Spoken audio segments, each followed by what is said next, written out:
Hello tout le monde, vite une petite vidéo.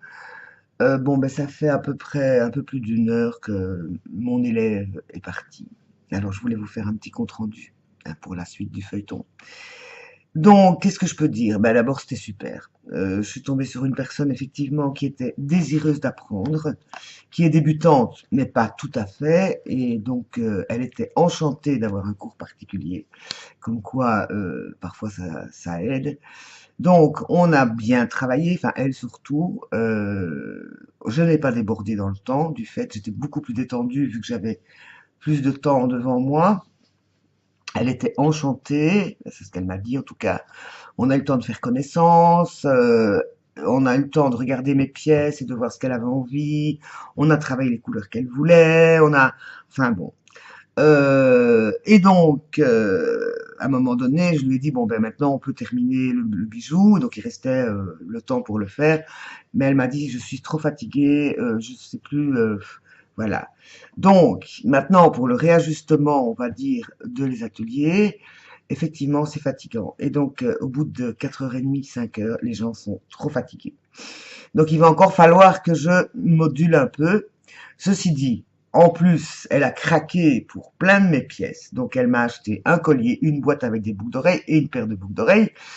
Et c'est bon parce qu'elle devait partir et que je crois qu'elle a plus tout dans son porte-monnaie parce que elle allait sans doute encore craquer pour d'autres choses. Donc, nous avons un rendez-vous dans 15 jours. Elle revient pour un autre atelier, mais là, en dehors du site sur lequel je suis inscrite. Et je lui ai donc aussi proposé que si elle voulait venir avec une amie, à qui elle va en parler. Mais de toute façon, nous avons rendez-vous samedi dans 15 jours, mais on commence le matin, fin de matinée. Comme ça, elle finit plus tôt. D'autre part, par rapport à mon idée de vente privée, je ne vais pas faire de vente privée. J'ai trouvé une autre solution qui m'est venue toute seule et dont je lui ai parlé. Et je l'ai d'ailleurs écrit sur Facebook. J'ai fait un post en disant que pendant tout le mois de décembre, je ne faisais pas de marché de Noël, je ne faisais rien de spécial, mais que mon atelier et donc mon exposition, puisque ma salle à manger, enfin oui, ma salle à manger est aussi une salle d'exposition, donc était ouverte ce rendez-vous. Donc les gens n'ont qu'à me contacter et bon, ils sont invités, je leur donne mon adresse et ils sont invités, je leur offre le thé, le café et donc il y a une rencontre, un échange. Et voilà. Et pour ceux qui ne peuvent pas venir parce qu'ils habitent loin, eh bien, je leur ai réindiqué ma boutique en ligne ou ils peuvent me contacter via Facebook. Enfin, voilà. Ils font comme ils veulent. Et je leur ai demandé aussi de ne pas me demander ça le 24 décembre. Donc voilà, parce qu'effectivement, j'espère quelques ventes quand même pour les fêtes. Ce qui veut dire, comme elle m'a dévalisé de quelques pièces assez phare, disons, de ma boutique en ligne. Je vais devoir dès demain désinstaller, retirer ces pièces.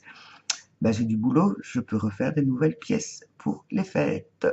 Et ce ne sont pas les idées qui manquent. Donc tout ça m'a beaucoup restimulé. Ça veut dire que j'ai du boulot. Ta ta ta. Et ça me met en joie quand même. Donc succès vraiment de ma journée. Je suis bien fatiguée, mais c'est une fatigue que j'apprécie. Et donc, mon défi d'aujourd'hui, je devais écrire à mon moi supérieur, mais je vais demander à mon moi supérieur qu'il me permette de lui écrire demain, parce que là, j'ai pas la tête à quoi que ce soit. Je vais aller me grignoter quelque chose et me faire une soirée Ploum Ploum télé, après avoir fait un petit tour sur vos vidéos, parce que j'ai quand même envie de voir ce qui se passe. Et aujourd'hui, 4 minutes 12, c'est une mini vidéo. Gagné! J'ai fait une mini vidéo. Bisous les amis, à bientôt!